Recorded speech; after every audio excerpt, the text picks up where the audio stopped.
Need to turn your man into a hottie zombie? Because this look is inspired by a surprisingly lovable zombie named R from the upcoming movie Warm Bodies. It's a funny twist on a classic love story.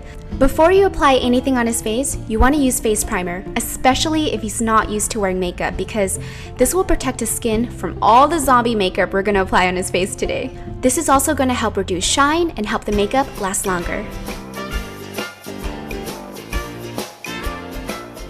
With your palette, have your green makeup ready. As you guys know, zombies, they don't have blood circulation, so we have to reduce the redness on the face. Green is the complementary color to red. So if you apply the color green on top of the color red, it'll neutralize each other out.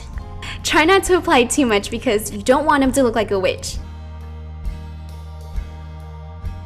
Now apply lip balm so that his lips are nice and kissable. And mix up a foundation shade that's 4 shades lighter than his skin color. Try not to make his face look too white because he's just a zombie, he's not a ghost or a K-pop star. Just kidding.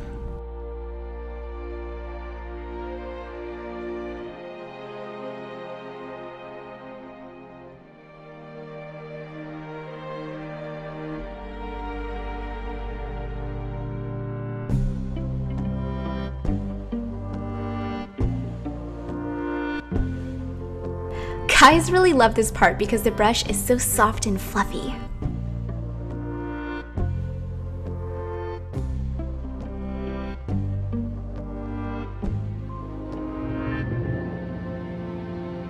Now it's time to prime the eyes and get it ready for your zombie eye makeup. Eyeshadow primer will help intensify the eyeshadow colors. And now it's time for zombie contacts. We need your eyes to look white. For the eye makeup, I recommend using soft brushes. Guys who aren't used to having their makeup done will appreciate this. First, we're going to apply a red color along the lower lash line. And whatever's left over on your brush, apply this on the top lid. We're using the color red as an undertone. It'll help make the eyes look more scary.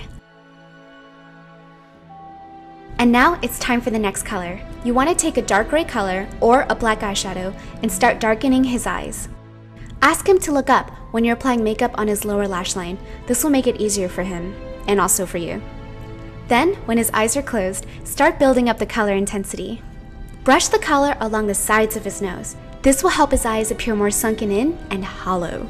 It's better to have a gradual build. It's easier to put more makeup on than to remove it. Try not to apply too much eye makeup or else he's gonna end up looking like an adorable panda.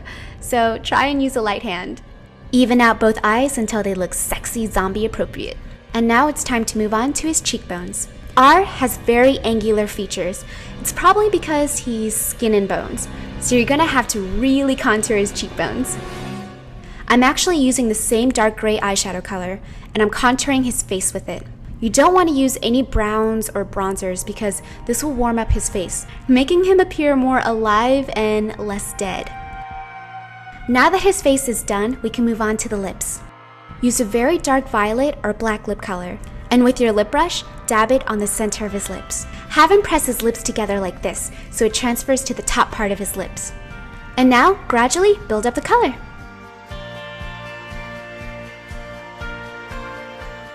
Keep feathering it out. The colors should look more intense along the crease of his mouth and slowly fade out. Also, blend the lip color outside the corners of his mouth. Kissable lips. This is the part where you can tell him that we're almost done with the makeup. Last step, veins. R has a lot of veins around his neck area, so mix up the color green, blue, and purple to create the perfect vein color made just for the dead. Look at reference photos because veins are kind of tricky to draw because you don't want the veins to look too angular or else they'll look like cracks. Take your powder brush and softly blur out the veins so it doesn't look like it's painted on. Like real veins, it should look as if it's underneath your skin. Do this by applying powder over the veins to create that translucent appearance. They should look more like skinny tree branches. Perfect.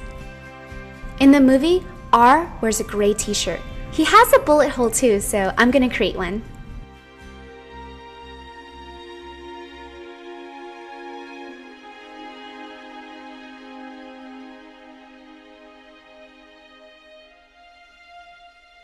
Okay, this step, I recommend not to do it on a person, but I didn't want Dominic to take off his shirt. We gotta keep this rated PG, guys. So I'm cinching his collar so it looks worn and old. From here, dirty up the shirt by dusting it with eyeshadow. With my zombie black blood, start splattering this on his shirt. If you need bigger splatters, take a larger paintbrush and use that to splatter the zombie blood on. Dominic has very long hair, so I had to clip it back and make it shorter to match it as close to ours hair as possible. And now we're finally finished. Now it's time for him to find love. So my question is, would you date the zombie? Don't discriminate zombies, they need love too. Finish off this look with the red hoodie, and don't forget to zombify it. Is that even a word? He's perhaps the only zombie that I'd be okay with if he wanted to eat me. Anyways, good luck everyone. If you're in a mood for a love story about the power of human connection, check out Warm Bodies when it hits theaters.